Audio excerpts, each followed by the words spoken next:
বাংলাদেশের খেলা দেখতে মিরপুর যেতে পারেন, কিন্তু আমার ভাইরা মাইলস্টোন কলেজে ট্র্যাজেডি হয়, ওনারা এখানে আসতে পারেন না। আমরা শঙ্কিত যে আমরা কোন বাংলাদেশ চেয়েছিলাম, যে আমরা ভালো মানুষকে রাজনীতিতে আনতে চাই।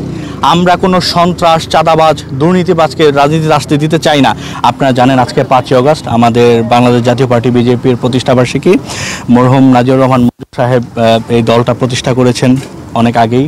আমরা ওনাকে শ্রদ্ধাভরে স্মরণ করতে চাই, কারণ উনি না থাকলে হয়তোবা আমরা জনগণের সেবা করার সুযোগ পেতাম না। এজন্য আমরা ওনাকে শ্রদ্ধাভরে স্মরণ করতে চাই। এবং আজকে একই সাথে স্বৈরাচার পতন দিবস অর্থাৎ জুলাই গণঅভ্যুত্থান দিবস। আপনারা জানেন আমরা অনেক ত্যাগ তিতিক্ষার বিনিময়ে এই দিনটা সামনে পেয়েছি, কিন্তু আমরা শঙ্কিত যে আমরা এই দেশ যে লক্ষ্যে এগিয়ে নিতে যেতে চেয়েছিলাম কতটুকু আমরা পেরেছি, এই সরকার কতটুকু সফল হয়েছে। আজকে আমরা বিভিন্ন উপদেষ্টা মহোদয়কে দেখতে পারি, ওনারা বাংলাদেশের খেলা দেখতে মিরপুর যেতে পারেন, কিন্তু আমার ভাইরা মাইলস্টোন কলেজে ট্র্যাজেডি হয়, ওনারা এখানে আসতে পারেন না। আমরা শঙ্কিত যে আমরা কোন বাংলাদেশ চেয়েছিলাম। নির্বাচন নিয়ে আজকে কত রকম আপনারা বলতে পারেন ষড়যন্ত্র হচ্ছে। আমরা পিআর পদ্ধতি চাই, আমরা জানি না আমরা বাংলাদেশ আজকে পিআর পদ্ধতির জন্য কতটুকু প্রস্তুত আমরা জানি না, কিন্তু আমরা পিআর পদ্ধতি নিয়ে আলোচনা করতে চাই। নির্বাচনকে পিছানোর জন্য যে ষড়যন্ত্র করা হচ্ছে, যে মহল করছে, তারা এ দেশের ভালো চায় না। আমরা এ দেশকে এগিয়ে নিয়ে যেতে চাই। আমরা চাই না এদেশ আবার পিছিয়ে যাক, আবার কোনো ফ্যাসিবাদের কায়েম হোক, এটা আমরা চাই না।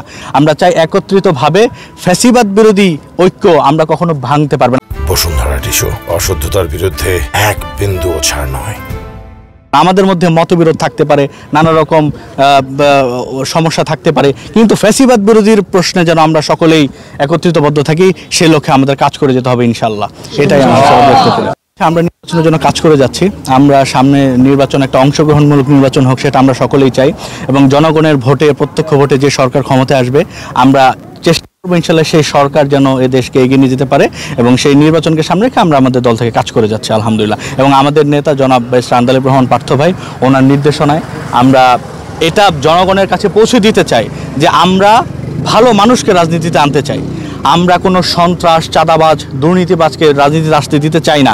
কারণ এ দেশ যদি ভালো মানুষের হাতে না যায়, তাহলে আবার একটি ফ্যাসিবাদ কায়েম হতে পারে।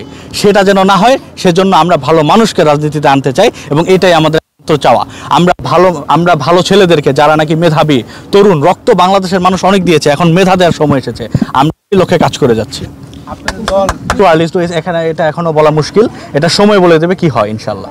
এটা আর নির্বাচনকে সামনে রেখে তো একটি মহল ষড়যন্ত্র করেই যাচ্ছে সব সময়, যেটা নাকি বাংলাদেশকে আরো পিছিয়ে দেওয়ার একটি পায়তারা করা হচ্ছে। কিন্তু আমরা চাই সেটা যেন রুখে দেওয়া যায়। অবিলম্বে যদি সরকার বাংলাদেশের নির্বাচনের তারিখটা ঘোষণা করে দেয়, আমি মনে করি 50% সমস্যা অটোমেটিক্যালি সমাধান হয়ে যাবে ইনশাল্লাহ।